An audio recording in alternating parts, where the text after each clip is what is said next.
네, 오늘 그 에스겔 4강이죠.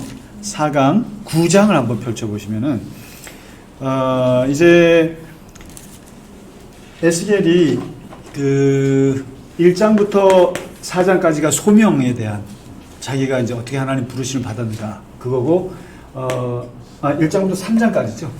네, 3장까지고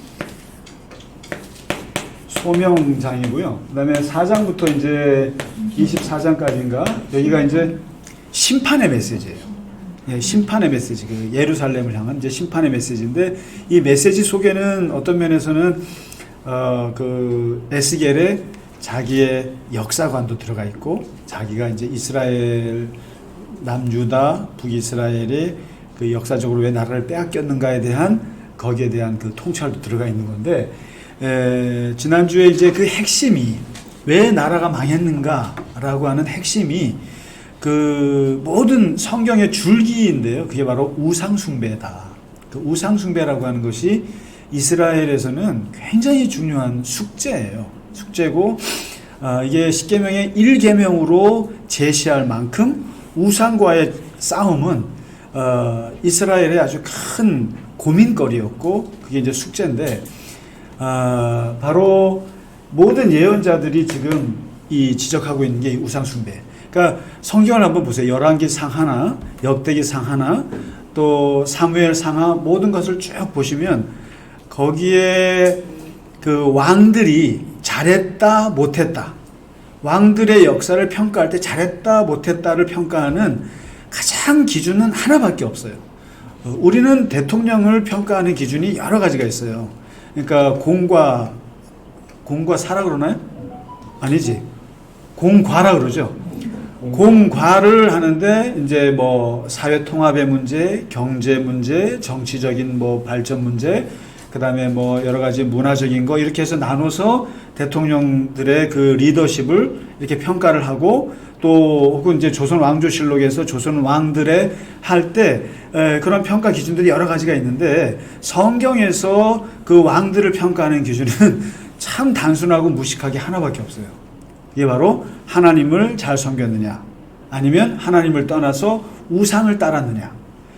그래서 그 사람이 영토를 확장하고 경제적으로 굉장히 많이 활성화를 시키고 나라가 부강하게 했다 할지라도 그 사람이 하나님을 떠났으면 악한 왕으로 딱 평가를 해버려요.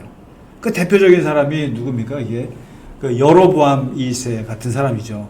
그러니까 그때 아모스나 호세아 이런 선지자들이 나왔을 때, 그때 그 북쪽 이스라엘의 왕 여로보암은 나라를, 그러니까 솔로몬 이후에 최고의 왕이 여로보암 2세예요. 그 사람이 영토 확장했죠. 부국 강병을 이뤘죠. 그 다음에 경제 정책에서 엄청난 무역으로 돈을 벌었던 왕인데, 그 사람이 하나님을 떠난, 그러니까 그 사람은 악한 왕이거든요. 근데 이제 나라가 좀 못 살고 제대로 하지 못해도 하나님을 잘 섬기면 그 사람은 선한 왕, 이렇게 해요. 근데 그게 바로 중심이 뭐냐면 우상의 문제예요. 우상 숭배와 이겼느냐. 그래서 이제 실제로 그 칭찬받은 왕은 몇 명 없어요. 히스기야 정도. 그 다음에 제일 칭찬받은 사람이 요시야 왕이죠. 요시야 누구냐면 예레미야 때 8살 때 아버지가 죽는 걸 보고 왕이 돼가지고 하나님의 신앙을 가지고 종교 개혁을 일으켰던 그런 요시야 왕 정도, 이런 사람들. 그러니까 대체적으로는 그냥 하나님을 다 떠나 사는 이런 거였거든요. 그래서 이제 그 우상 숭배가 결국은 나라를 망하게 했다. 이게 이제 핵심이었고, 오늘 그거에 이어서 9장에 보시면은 이제 이 우상 숭배로 나라가 망하는 건 망하는 거고, 그 전에 먼저 망하는 것이 하나 있는데, 그게 바로 종교가 망하는 게 나와요. 종교부터 망해.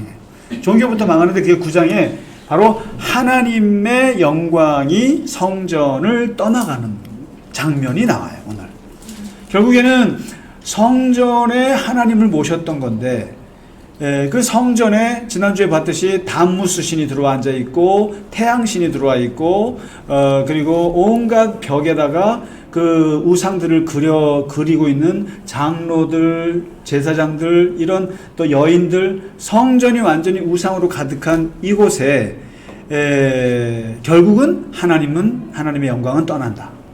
하나님이 성전을 떠나시는 장면이 나와요. 오늘 슬픈 장면인데 9장인데 모든 예언자들이 예레미야나 이사야나 이런 사람들이 항상 성전 신학을 건들거든요. 성전 신학을 건들어서 그 예수님도 성전을 건들지 않습니까? 그래서 예레미야는 성전을 도둑들의 소굴이다 이렇게 말했고, 이사야는 성전은 만민이 기도하는 곳이다. 이 두 개를 합친 게 예수님이죠. 내 집은 만민이 기도하는 집인데 너희가 도둑의 구렬로 만들었도다. 이게 바로 예레미야와 이사야의 유명한 성전 신학이거든요. 그런데 오늘 에스겔도 이제 성전에 대해서 말해요. 성전이 무너진 다음의 얘기입니다. 무너진 다음의 얘기인데 뭐냐면은 거기에서 하나님의 영광이 성전을 떠나가신다. 여기 떠나기 전에 먼저 박살을 내고 떠나가세요. 박살을 내시는데 9장이 그거입니다. 이제 환상인데 하나님께서 명령을 하세요. 왜냐면 성읍을 관할하는 행정가들 나와라. 그리고 그 성읍을 관할하는 사람들이죠. 아마 이제 권력자들인데 권력자들을 나오고 그 사람들에게 무기를 손에 쥐어주고 하는데 6사람이 딱 와요. 무기를 들고. 그 다음에 한쪽에는 서기관은 성경을 쓰는 사람들인데 그 사람들의 먹그릇 있죠. 붓글씨 쓰는 먹그릇을 옆에 차고 딱 이 사람 칼을 들고 6사람이 나타나서 하나님이 뭘 명령하냐면 이 6사람에게 성전 문지방을 넘게 하면서 사람들을 가차없이 죽이라. 그러니까 성전에서 우상을 숭배했던 그러한 사람들을 가차없이 이제 이 6사람이 죽이는 걸 하는데 순서가 있다. 누구부터 죽이느냐. 오늘 9장 4절에 보시면은 여기 성전에 6절이죠. 6절에 보시면은 늙은 자들로부터, 성전 안에 있는 늙은 자들로부터 시작하더라 이렇게 써 있어요. 그러니까 이게 쉽게 말하면 이거 번역이 잘못됐습니다. 늙은 자들로부터 하면은 하나님이 우리 교회를 보시면 누구부터 죽어야겠습니까? 나이 순으로 이렇게 아니라 여기가 늙은 자라게 이게 장로예요. 이게 장로인데 이게 뭘 말하냐면은 우리는 지금 이제 연세가 우리가 많이 드셔도 교회에서 이제 하시는 그 교회 지도자들인데 그때도 이 장로라는 것이 그 사회의 지도자예요. 사회 지도자 유지자예요. 그리고 종교 지도자를 말해요. 이 장로. 그러니까 하나님께서 이게 성전을 이게 심판하시는데 순서를 매기는데 어떻게 하냐면은 먼저 쉽게 말하면 지도자들부터 죽여라 이렇게 하시고 지도자들부터. 그러니까 만약 이제 이게 오늘날의 그 메시지로 든다면은 하나님께서 이 땅을 심판하신다면 무엇부터 제일 먼저 심판하시는가? 교회부터 심판하신다는 뜻이에요. 교회부터 심판하고 그리고 만일에 죽인다면 누구부터 죽이느냐? 목사, 장로 순으로 죽일 것이다. 목사, 장로, 권사, 집사 순일 것 같아요. 네. 그래서 아마 직분들을 안 받으시려고 그러시는지 모르겠습니다만, 그러니까 지금 이게 참 묘해요. 하나님께서 심판하시는 것도 순서가 있다. 누구부터 심판하느냐? 종교부터 심판한다는 거죠. 종교부터. 그것도 이제 교회부터 친다는 거죠. 그러니까 성전부터 치는 거예요. 지금 예루살렘을 바벨론에 와서 치잖아요. 그거는 그거고 하나님의 심판이에요. 지금 하나님의 심판이 임하는데 먼저 성전부터 친다. 근데 성전에서도 누구부터 죽이느냐? 장로부터 죽이더라 이거죠. 순서를. 그 다음에 이제 이게 순서대로. 그러니까 그 지도자급부터 죽이더라. 이게 하나님의 순서가. 그러니까 이게 참 교회라는 것이 되게 무서운 거죠. 그리고 이제 우리가 어떤 면에서 목사나 이게 다 종교의 지도자라고 소리를 듣는 사람들은 그런 면에서 심판의 1순위가 되는 건 사실이에요. 그건 맞는 거죠. 그렇죠. 자기들이 다 그 해놓은 거죠. 지금 한국 교회가 문제된 게 누구 잘못이에요? 목사들 잘못이죠. 저부터 해서. 그리고 이제 하나님께서 두 번째 예루살렘을 심판하시는데, 예루살렘을 심판하는데 하나님의 분노가 쏟아져 가지고 예루살렘을 치시는데 9절에 보시면은 왜 치시는가? 왜 예루살렘을 죽이나? 왜 치시는가 했더니 그 땅에 피가 가득해서, 피, 그리고 그 성읍에 불법이 가득하나니, 불법이 찬나니, 그래서 하나님이 이 땅을 버리셨고 여호와께서 보지 아니하셨다. 이게 이 피와 불법이라는 게 결국에는 우리가 이제 너무 믿음들이 좋으셔가지고 이렇게 하나님이 심판하신다 그러면은 하나님을 안 믿는 사람들이 심판을 받는다고 착각을 해요. 그래서 한때 교회에서 자기 인도네시아에서 쓰나미가 왔을 때 그 헛소리들 한 게 있었잖아요. 하나님을 믿지 않는 나라들이라 하나님이 심판하셨어요. 그러면 이번에 코로나는 누가 뭐 때문에 받은 거예요? 그 하나님 믿나 안 믿나 다 죽잖아요. 그러니까 그렇게 그런 신앙의 여부를 가지고 이렇게 하나님의 심판을 적용을 한 거예요. 그런데 모든 예언서들을 잘 보시면은 예언자들이 보고 있는 심판의 원인을 뭐라고 잡냐면은 마치 무슨 이제 우상숭배가 기본이에요. 기본으로 우상 하나님을 떠나는 게 기본이고, 두 번째 이 우상숭배하고 똑같이 따라오는 게 하나 있는데 뭐냐면 바로 피와 불법이에요. 이것을 다른 말로 말하면 폭력이에요. 폭력. 이게 폭력. 그러니까 사람이 사람에게 일방적으로 파괴적인 힘을 가해서 거기에서 그 사람에게 피를 불러일으키는 이 폭력입니다. 그러니까 폭력이라는 게 그런 거거든요. 일방적으로 동의를 구하지 않고 행하는 모든 건 다 폭력이에요, 사실요. 그러니까 오늘날에 말하면, 여러분, 그래서 이번에 12월 달에 제 논문이 나오거든요. 그래서 제가 10년 만에 논문을 써서 패스했어요. 이번에 그 재단에, 그 학술 재단에 그 등재지에 올리는 거 쉽지 않습니다, 사실. 근데 이번에 10년 만에 논문 하나를 써서 올렸는데 됐어요. 그래가지고 이제 했는데 하여튼 그냥 그렇게 해야 뭐 앞으로 더 쓸 수 있대요. 그래서 한 2개월 동안 아주 집중해서 이제 썼는데, 그게 결국 이제 제가 이게 폭력이라는 거, 이거를 저는 이게 전공을 그렇게 해서도 그렇게 합니다만 이게 되게 듣기 싫은 말이잖아요.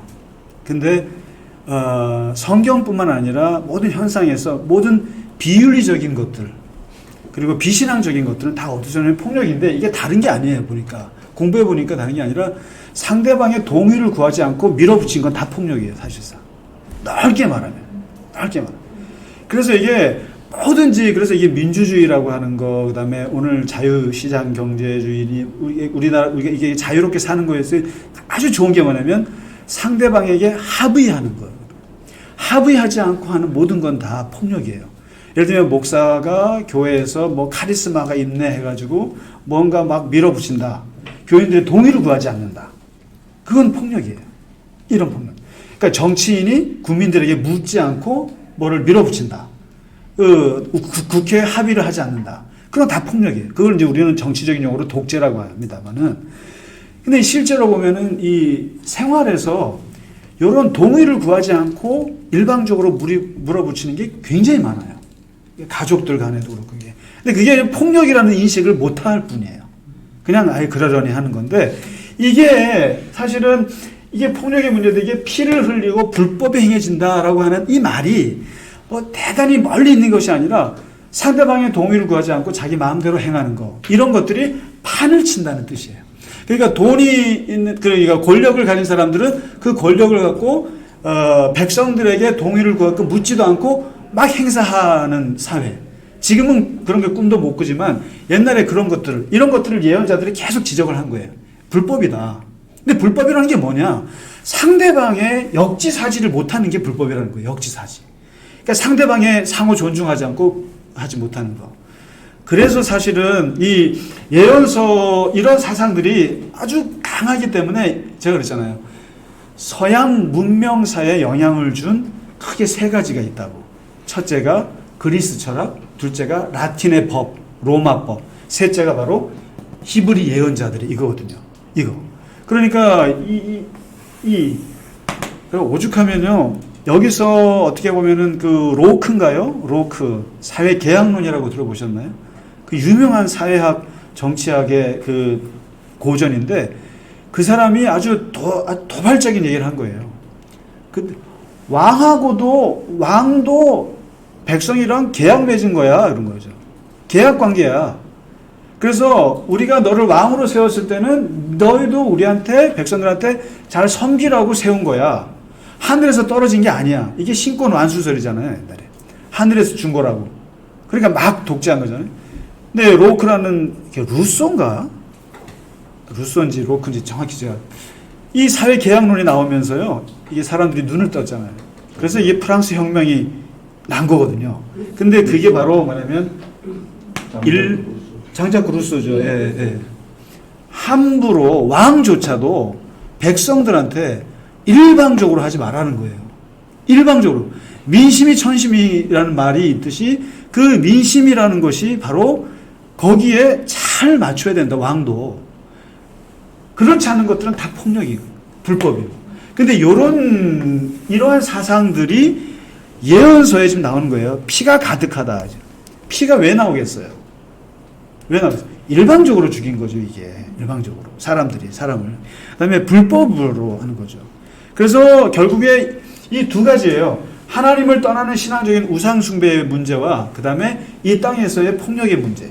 일방적으로 사람을 죽이고 일방적으로 밀어붙이고 일방적으로 모든 사람들에게 자기의 이익을 추구하게 하는 이 사회가 판을 쳤을 때 이거를 포악이라고도 그러고 노아 시대에는 포악이 가득했다 그러고 그리고 불법이 가득했다 그러고 피가 가득하고 이 아모스는 이것을 있는 자가 없는 자의 머리털을 뽑아서 이거를 비싸게 팔고 신발까지 뺏고 이게 다 일방적인 거거든요. 이런 것들이 판을 치면은 뭐라고 하냐면은 하나님이 그 땅을 버리신다. 그래서 지금 사실은 이런 의미에서 봤을 때 이제 우리나라에서는 제일 문제가 되는 게 지금 부동산 문제잖아요. 부동산에 사람들이 그러니까 땅 가지고 이윤을 불로소득을 챙기는 이런 나라 이렇게 되면 이게 이제 나라가 망하게 되는 거죠. 이런 게 많아지면. 그러니까 우리는 왜 망했을까? 하나님을 떠났어. 이게 간단하게 말하지만 예언자들은 동시에 그 사회에 돌아가는 그 불법적인 행태들을 보는 거예요. 자세히 보는 거예요.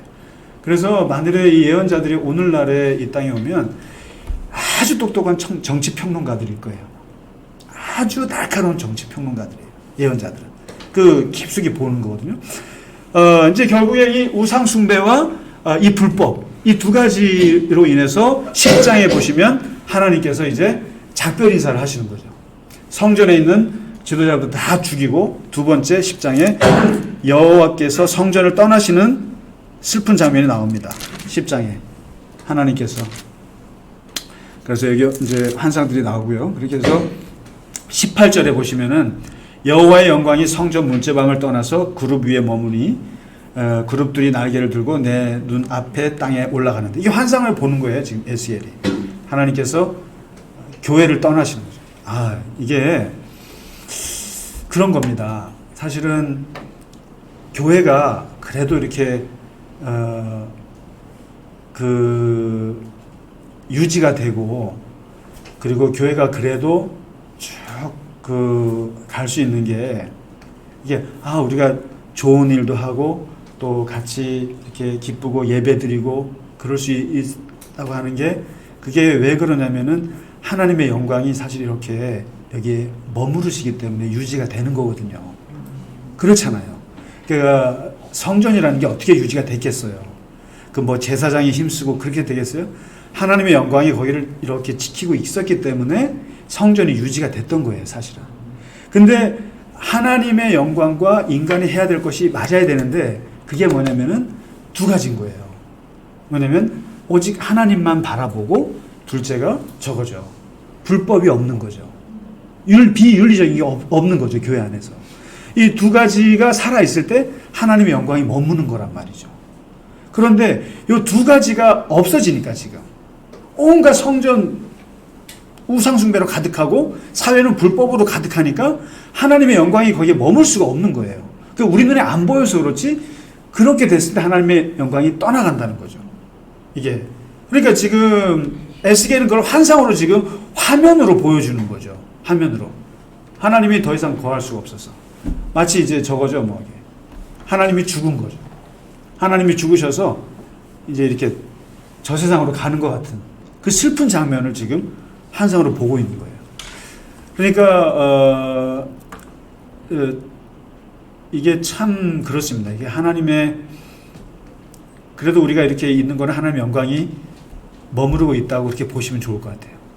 이게 근데 이제 교회가 하나님의 영광이 떠나갔다 그러면 뭐 이제 뼈다구만 남는 건데 그 다음에 11장에 가시면은 그 다음에 성전에서 하나님이 떠나가 버리시니까 그 다음에 하나님이 두 번째는 예루살렘을 떠나세요. 또 예루살렘 성을 떠나십니다. 이스라엘에서 떠나시고 이제 여기를 또 이제 심판을 하시는 게 나와요.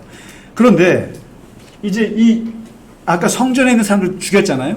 그다음에 예루살렘에서도 사람들이 이제 폐허가 되고 이제 죽고 이제 그러는데 하나님이 이제 그 대대적인 심판이 이제 오는데 여기서 11장 14절에 보시면은 그 중에서도 살아남는 자가 있다 이거죠. 남는 자가 있습니다. 항상 심판에는 뭐가 있냐면 이걸 보셔야 됩니다. 그러니까 심판, 예수님이 재림에서 오셔서 심판이 있고 그 다음에 완전히 다 멸망을 시키는 모든 하나님의 심판 사상에는 뭐가 있냐면은 남은 자가 있어요. 항상 그렇습니다. 모든 멸망의 메시지 속에는 항상 남은 자가 있고 이사야는 뭐라 그러냐면 이거는 구루터기가 있어요. 구루터기. 그러니까 나무를 다 잘라버려도 그 밑둥이에서 나오는 씨앗이 이게 새순이 이게 있는데 이게 이스라엘의 그 신앙에 우리 기독교 신앙이 아주 중요한 것 중에 하나가 남은 자거든요. 남은 자. 다 망해도 남는다. 그래서 3분의 1은 성 안에서 죽고 3분의 1은 성 밖에서 칼에 맞아 죽고 3분의 1은 남는다. 이거죠. 근데 이 사람들이 누구냐? 바로 포로들이다. 포로로 끌려온 사람들. 그래서 이 포로로 끌려온 사람들, 남은 사람들인데 이 사람들이 문제는 이 사람들을 흩어져서 떠난 사람들을 통해서 결국에는 19절에 보시면은 내가 이 남은 자들에게 한 마음을 주고 새 영을 주고 부드러운 마음을 주고 내 율례를 따르게 해서 내 백성이 되고 그들은 내가 그들의 하나님이 되리라. 그래서 이 사람들을 통해서 나라를 다시 회복시킬 거다. 이거죠. 그래서 이스라엘에는 바로 이 디아스포라라는 게 있잖아요. 디아스포라라고 들어보셨죠? 해외 유대인. 이게 엄청난 거예요. 그래서 이게 이 포로 시대 망할 때부터 아니면 그 전부터 이 사람들에게는 해외로 돌아다니고 포로로 끌려가고 남의 나라에서 돌아다니면서 서러움을 겪으면서 살아온 이 DNA가 이스라엘은 있어요. 그래서 이게 이 사람들 머릿속에는 본토 사람들보다도 비참하게 흩어졌던 사람들이 결국에는 나라를 살리는 주역들이 됩니다. 근데 이러한 그 주역들이 누구냐, 이 뿌리가 어디서 왔냐면 바로 이 남은 자 사상입니다. 이스라엘은 수도 없이 심판을 당하거든요. 수도 없이 나라가 뺏기고 그러는데 그 나라를 유지하는 게 뭐냐면 살아남아서 떠나갔던 사람들, 그 사람들이 돌아와서 나라를 다시. 지금 이스라엘이 그런 거 아니겠어요? 네, 결국에는. 그러니까 이제 그 남은 자 사상이 나오고요. 그리고 이제 하나님이 떠나십니다. 영광이 떠나시고 이제 12장에 가가지고 그 포로들 12장에 이제는 저거죠. 이 망할 것이라는 것을 이제 다시 한번 상징행위 두 개를 보여주는데 하나가 그거죠. 에스겔이 포로가 돼서 끌려가는 그걸 또 연기를 합니다. 이게. 그러니까 이제 낮에는 여러분 그 포로가 이렇게 도망갈 때 포로로 끌려갈 때 행장이 있죠. 가지고 다니는 물건이 뭐가 있습니까? 이게.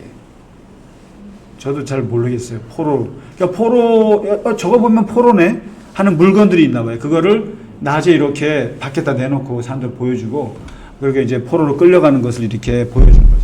너희가 이렇게 된다. 그 다음에 이제 두 번째 상징 행위를 보여주는데 떨면서 밥을 먹는 거죠. 벌벌벌 떨면서 에스겔이. 그러니까 지금 말할 것 같으면 에스겔은 아주 배우하면 잘할 것 같아요. 배우하면 잘. 그러니까 이게 다 연기예요, 연기. 일종의 연기를 하게 하는데 이게 포로가 돼가지고 밥을 먹는데 막 떨면서 불안해서 먹는 걸 사람들한테 돌아다니면서 보여주는 거예요.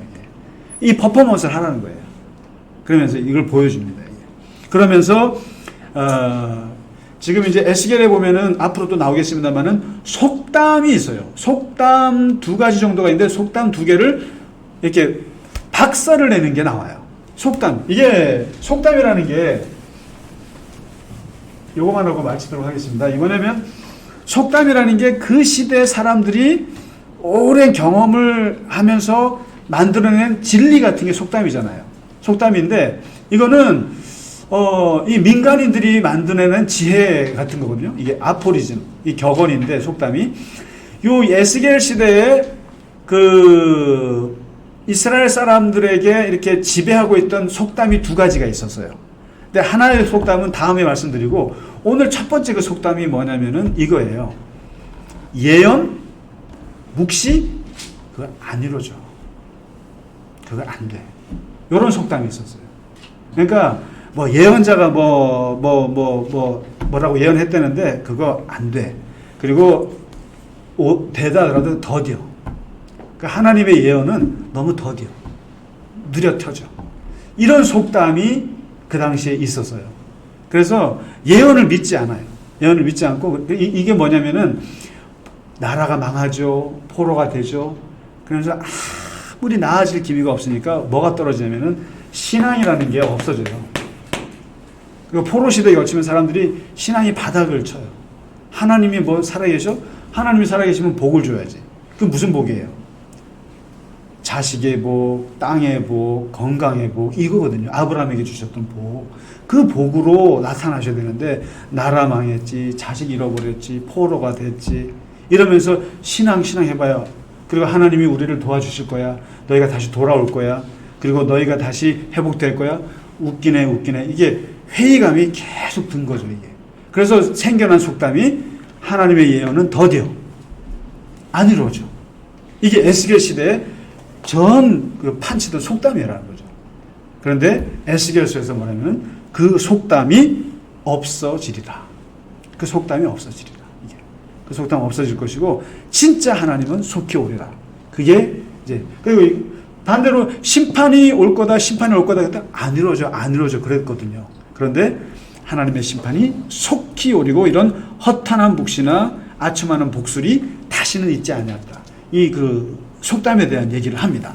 그리고 13장에 가서 바로 이러한 그 사람들이 예언을 믿지 못하게 됐던 결정적인 이유가 바로 거짓 선지자들의 종말을 얘기합니다.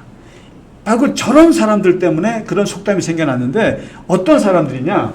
이 거짓 예언자가 늘 나옵니다만 첫째, 자기 마음대로 예언하는 사람. 심령에 따라 예언하는 사람들. 두 번째, 허탄한 것들 있죠. 허탄한 것과 거짓된 점괘를 보는 사람들. 점괘. 사주팔자라든가 이런 점괘를 보고서 사람들에게 이루어질 거라고 소망을 주고 그 사람들에게 현혹을 하는 사람들. 그 사람들 때문에 그런 속담이 생겨난 거죠. 그 다음에 세 번째가 이 사람들의 예언의 특징은 늘 그렇죠. 거짓 예언자들. 평강이다. 그러니까 좋다. 세상 다 괜찮다. 평강을 외치는. 그러니까 하나님의 심판이 칼이 옆에 있는데도 그거는 얘기 안 하고 괜찮아. 그저 괜찮아. 그래서 이런 평강의 묵시만을 얘기하는 거. 이렇게. 그다음에 자기 마음대로 하는 예언자들. 이런 것들 때문에 결국 예언이라고 하는 것이 그게 땅에 떨어진 거죠. 그런데 에스겔이 지금 말하는 게 뭐냐면은 하나님의 심판의 예언은 속히 진짜 이루어질 것이다. 속히 진짜. 그래서 더디어 이런 말 없어질 거다. 그리고 안 이루어진다? 실행이 되리라. 그것이 바로 이게 바벨론의 포로가 됨으로써 진짜 우리가 그 예언대로 됐구나. 그러니까 이사야가 예언했던 대로 예레미야가 예언했던 대로 진짜 우리가 망한다, 망했구나. 이렇게 된 거죠. 에스겔이 그거를 얘기합니다. 그래서 하나님의 예언은 더딘다라는 속담은 없어지게 해주겠다. 이 얘기 나와요. 그래서 오늘 12장까지. 그리고 이게 거짓 예언자들, 예레미야도 지적했고 이사야도 지적했지만 에스겔도 똑같이 지적하는데 특징은 마음대로 예언하는. 그러니까 여러분 절대로 어떤 뭐 기도 많이 한다고 해서 뭐 이렇게 예언하는 거 절대로 함부로 듣지 마세요. 그리고 예언은 기독교의 예언은요 나비라 그래서 이게 선지자라는 뜻인데 나비의 뜻은 저거예요. 미래를 점치는 걸 예언이라고 안 해요.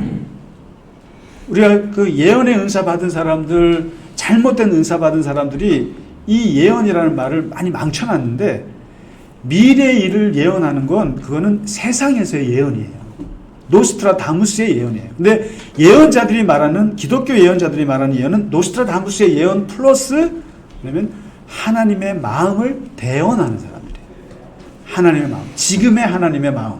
너 그렇게 살면 안 돼. 이렇게 대언해 주는 게 바로 예언자거든요. 이게 하나님의 마음을 전하는 게. 그러니까 자꾸만 미래일만 얘기를 하는데 바로 오늘 얘기하잖아요. 자기 마음으로 예언하고 점괘를 치면서 미래일을 점치는 이런 거짓 예언자들 때문에 하나님께서 이걸 심판하실 것이다 말하잖아요. 그래서 절대로요 예언하면 두 가지 생각을 갖고 계셔야 돼요. 미래일을 점치는 건요 그거는 기독교의 예언이 아니에요. 그래서 제가 그랬잖아요. 그 사도 바울도 그렇고 우리는 미래 일에 내가 무엇이 일어날지는 사실상 노매러예요. 아무 문제가 안 되는 거예요. 관심이 없어요. 그게 어떤 일이 벌어져요. 올해 사업이 잘 되고 이거는 기독교인들의 관심 밖이에요. 벌어지면 벌어지는 대로 우리는 거기서 버텨내고 이겨내는 사람들이지 어떻게 될 줄 모르고 피해가는 사람들이 아니기 때문에 예언자들에게 예언을 받으러 갔다? 이 말은 미래에 어떻게 될 거다? 이거는 완전 거짓 예언이에요. 그러니까 혹시라도 예언 은사 받으신 분이 와가지고 혹시 예언을 받으시고 싶으시면 그렇게 예언 받으시면은 이 사람은 거짓 예언자구나. 권사님, 올해 자식이 안 좋을 텐데 이런 얘기하면 이거 거짓이구나 이렇게 생각하세요. 진짜 저는 예언의 그걸 받아봤어요. 받아봤는데 뭘 말해 주시냐면은 이분은 그게 아니라 하나님이 지금 김상기한테 바라는 간절한 마음을 돌려서 얘기하시더라고요. 돌려서. 내가 잘못하고 있는 부분을 상처받을까봐 몇 시간 동안 돌려서 얘기하는데 그렇게 했는데 제가 상처받아가지고 그때 한번 학교 휴학을 낸 적이 있어요. 너무 상처받아가지고. 그러니까 그게 뭐냐면 하나님이 너에게 근데 저는 제가 진짜 그때 그게 아니고요. 그 예언을 받고 상처를 너무 받았어요. 왜냐면 저는 교수가 될 줄 알았어요. 진짜로. 저는 과에서 1등 했거든요. 그리고 공부를 너무 열심히 해서 다들 너는 교수가 될 거라고 생각했어요.